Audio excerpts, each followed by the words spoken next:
कावड़ की यात्रा तप, त्याग, प्रेम, संयम, आनंद, भगवान की सेवा, सिमरण, अनेक प्रकार का संदेश देती है।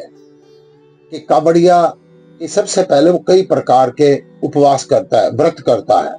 कि आप ये तो विचार कीजिए कि मैंने तामसिक भोजन ग्रहण नहीं करना, साथ में ये भी व्रत कीजिए कि मैंने अपनी कमाई का, अपनी मेहनत का जो पैसा है उसको खर्च करके मैंने इतने दिन भोजन ग्रहण करना है।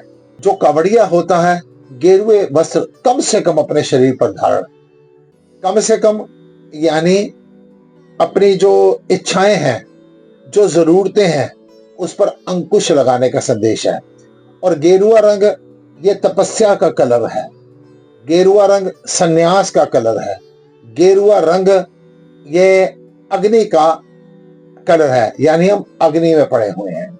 आप एक विचार कीजिए कि अभी आपने केवल कपड़ों को रंगा हुआ है, गेरुए रंग के वस्त्र डाले हैं, तो बड़े बड़े राजनेता, बड़े बड़े राज्यों के मुख्यमंत्री, बड़े बड़े मंत्री, बड़े बड़े उद्योगपति, बड़े बड़े व्यवसायी, बड़े बड़े समाज सेवा, बल्कि संत महात्मा लोग भी अपने मठों को छोड़कर वो सारे के सारे सड़क पर आकर आपकी सेवा करने लगते हैं। आपके पैरों पर छाले देकर उन पर मेहंदी लगाने लगते हैं, आपको हर प्रकार की सुविधा मुहैया करवाने की कोशिश करते हैं। विचार कीजिए, अभी 10-20 दिन के लिए केवल आपने कपड़ों को रंगा है।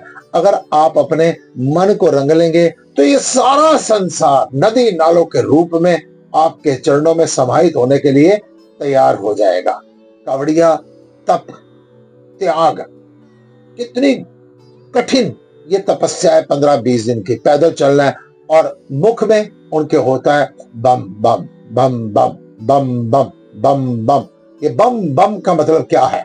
ये बम बम का जो मतलब है ना कि लंबी यात्रा पर जाते हुए जय बाबा, जय बाबा, जय माता, जय माता, जय माता दी, जय बाबा की, जय माता की, ये पूरा शब्द ना बोला जाए ना, जो चलता उसका श्वास चढ़ जाता है।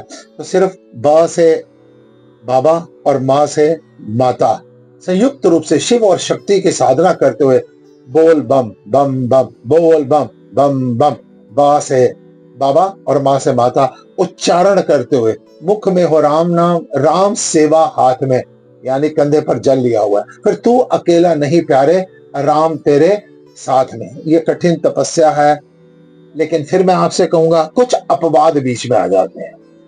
हो सकता है मैं तो ये कहता हूं कि वो लोग कावड़िए है ही नहीं, वो केवल कपड़े बदल करना हमारे सनातन धर्म को बदनाम करने के लिए ये कुकृत्य करते हैं कि जरा सा किसी की कार टच कर गई, जरा सा किसी की स्कूटी टच कर गई, जरा सा व्यवधान उनकी यात्रा में पैदा हो गया तो एकदम क्रोध से देखने को मिलता है, किसी ने कार तोड़ दी, किसी ने दुकान तोड़ दी।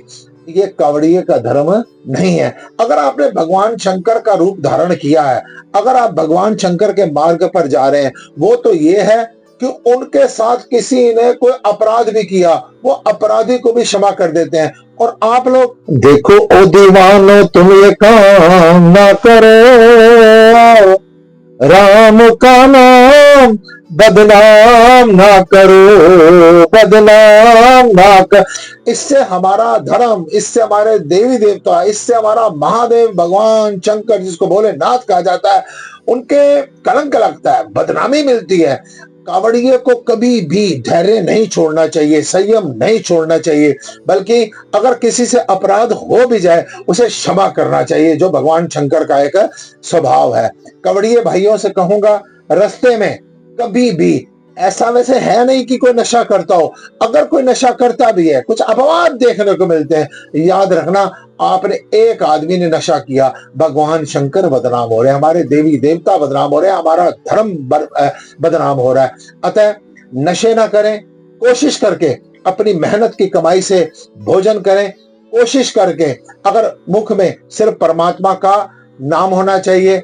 इससे सनातन धर्म की जय जयकार नहीं होगी, बल्कि आपकी जय जयकार जो है वो भगवान शंकर जो आपके भीतर आपके रूप को देख रहे हैं, जो आपके भाव को देख रहे हैं, वो ना जाने आपको किन बुलंदियों में पहुंचा देंगे। सांसारिक पदार्थों से हटाकर आपको वो परमात्मा से मिलन करवा देंगे। कावड़ियों को प्रणाम, उनकी तपस्या को प्रणाम, उनके मार्ग में जो सेवा कर रहे हैं उनको प्रणाम, लेकिन ध्यान रखिए सनातन धर्म बदनाम ना हो।